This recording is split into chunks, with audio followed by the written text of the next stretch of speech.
You're not going to believe what we've got today, so get comfortable, smash that like button, and let's get straight into it.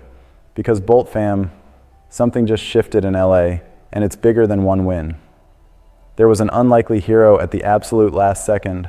There's a quiet injury detail that could swing the entire season, and there's a division rival acting tough while everything underneath them is cracking. And on top of that, people are already pointing to a future move that could protect the face of this franchise for years. So let me ask you right now, do you actually trust what you're seeing from this team, or are you still waiting for the other shoe to drop? You felt SoFi shake on Monday night, right? Because that overtime win wasn't just another game, it was a statement. And the loudest part of that statement came from a name a lot of people outside of Los Angeles are still learning, Cam Hart. Everyone's going to talk about the defense forcing 5 turnovers on Jalen Hurts, and they should. But the play that truly stamped the night happened when the whole season felt like it was hanging by a thread. Final play. Hurts rolls right, fires in desperation, and the pass gets tipped. In a blink, it's in Tony Jefferson's hands. Interception. Game over. Chaos in the best way. And the key detail? Cam Hart is the one who got a hand on that ball, and this wasn't some random lucky moment. Hart was balling all night. 3 passes defended, plus an interception earlier in the game, and he looked like a corner who refuses to shrink when the lights get bright. He allowed just 2 catches on 4 targets. On a national stage against the defending champs, he didn't just survive, he showed up. What's crazy is Hart himself still wasn't satisfied. He basically said, "They all count, but I want one where I feel like I earned it," because his pick was deflected into his hands. That's an elite mindset. That's not a guy chasing a highlight clip. That's a guy chasing dominance. And Jesse Minter, he nailed the real reason this matters. He praised Hart as a down-by-down competitor, and he highlighted the #1 trait of a legit NFL corner. You forget the last play immediately. Corners are going to give up a catch. It happens. The great ones don't carry it into the next snap, because the game might only truly come down to 8 or 9 throws your way, and you'd better win most of them. If Hart's emergence is real, it changes the entire defense. It opens up coverages. It lets Minter get more aggressive.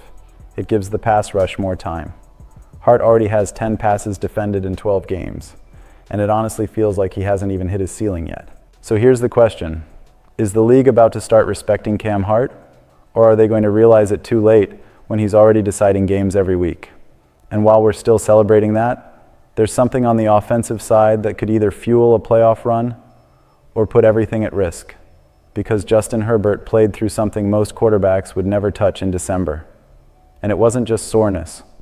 Herbert fractured his non-throwing hand against the Raiders, had surgery, and less than 2 weeks later, he was out there against Philadelphia, defending champs, in a physical, ugly, grinded-out game. Statistically, it wasn't his cleanest night.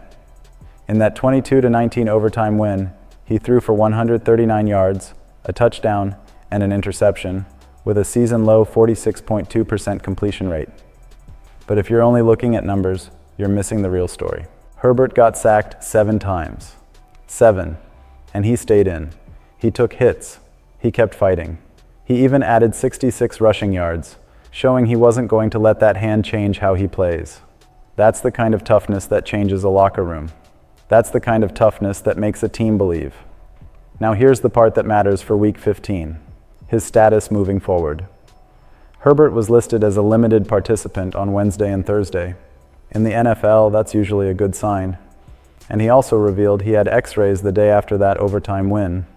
And according to Daniel Popper, everything was clean for the most part. That's huge. No setback. No new problem. The expectation is he's trending toward playing. And look at the setup. Arrowhead, Kansas City, a struggling Chiefs team that has lost 4 of its last 5 games, including a loss to the Texans. The Chargers have a real opportunity to put the dagger in their rival's season, on their field. But it comes with one massive condition: protect Herbert. Because if he's going to be on the weekly injury report, the Chargers cannot keep living in chaos up front. 7 sacks against the Eagles is not survivable long term, especially when your franchise quarterback is playing injured. The hope is simple. More healing time equals a sharper Herbert. Better control, better accuracy, better rhythm. And if Herbert goes into Arrowhead, plays through that surgically repaired hand, and helps knock Kansas City closer to the edge, the whole league's tone about the Chargers changes overnight. So tell me, do you trust this protection to hold up when it matters most? Or are we asking Herbert to be a hero again? And if you think this game is only about Herbert's toughness, let me slow you down, because this is going to be a trench fight. Patrick Mahomes is still Patrick Mahomes, but the Chiefs are bleeding right now. They walked into Week 15 at 6-7 after a 20-10 loss to Houston, and that game wasn't fluky. The Texans' pass rush wrecked the entire operation and forced Mahomes off script all night. And Chargers fans know exactly how dangerous that kind of pressure is, because Houston's pass rush ended our season in the playoffs last January. This time, the Chargers need to flip that pressure back onto Kansas City. You might not have Danielle Hunter and Will Anderson, but Khalil Mack can still hunt. Tuli Tuipulotu has grown into a real problem, and Odafe Owe has the speed to force quarterbacks off their spot. If the Chargers can make Mahomes uncomfortable, the Chiefs' offense loses its rhythm, and when they lose rhythm, mistakes show up. But don't ignore the chess match on the other side. The Chiefs know Herbert's hand is a vulnerability, and they may test him, especially with interior pressure. A-gap issues, blitz pickup, forcing the back to win one-on-one. That's the stuff Kansas City will target. Nick Bolton is going to be flying downhill, and former Charger Drew Tranquill is going to love the chance to shoot those gaps. There's also a very real personnel angle for Kansas City's offense line. As game day approaches, they're staring at a depleted tackle situation, with Issa Poole and Jaylon Moore expected to start. Poole made his NFL debut last week and allowed 3 pressures and a penalty. Still no sacks given up, but this is a new test. Moore, he allowed 8 pressures against Houston and has given up 26 pressures on the year. That's not a matchup you want when Mack and Tuli are coming. Now, on the Chargers side, the protection plan has to be honest about what happened Monday night. Herbert was pressured on an absurd percentage of his dropbacks at one point, 72%. That's a nightmare. And the scary part is, because the Chargers won, the staff might not feel urgency to change anything. Don't fix what isn't broken, right? Except it looked broken. Mekhi Becton is the swing point here. He played his best pass pro game in Week 1 against Kansas City, an 88.1 pass block grade, 2 penalties, but not a single pressure allowed. Since then, he's been wildly inconsistent.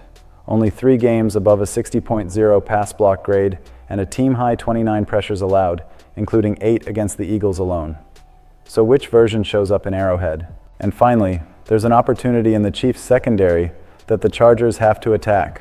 Specifically, safety Shamari Connor has been targeted relentlessly.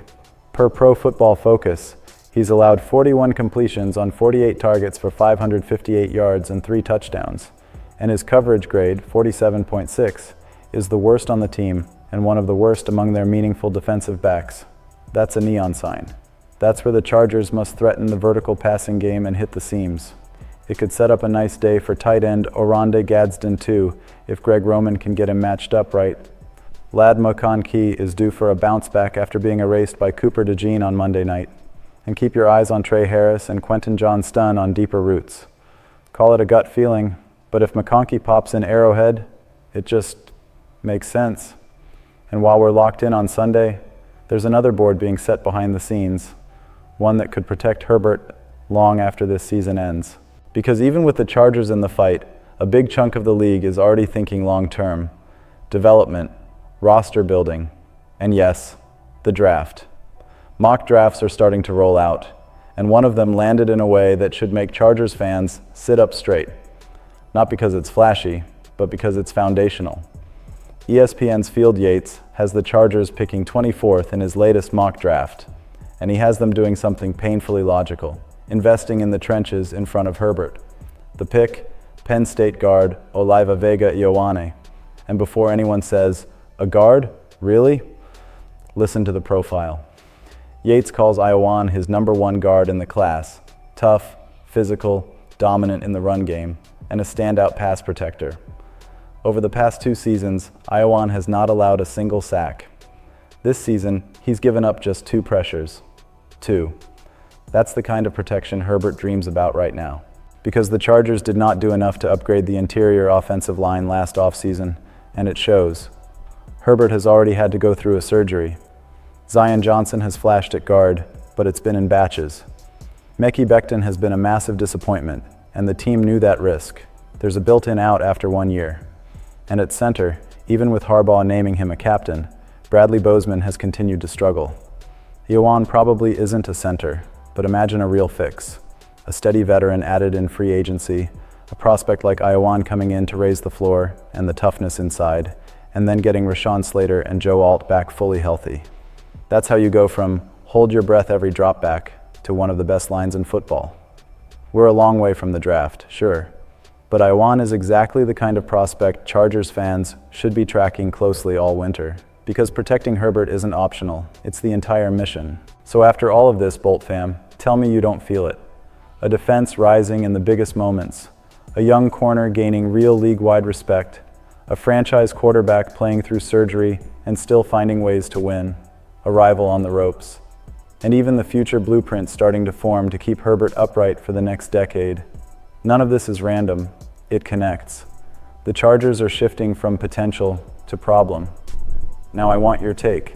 Is this team ready to fully turn the corner?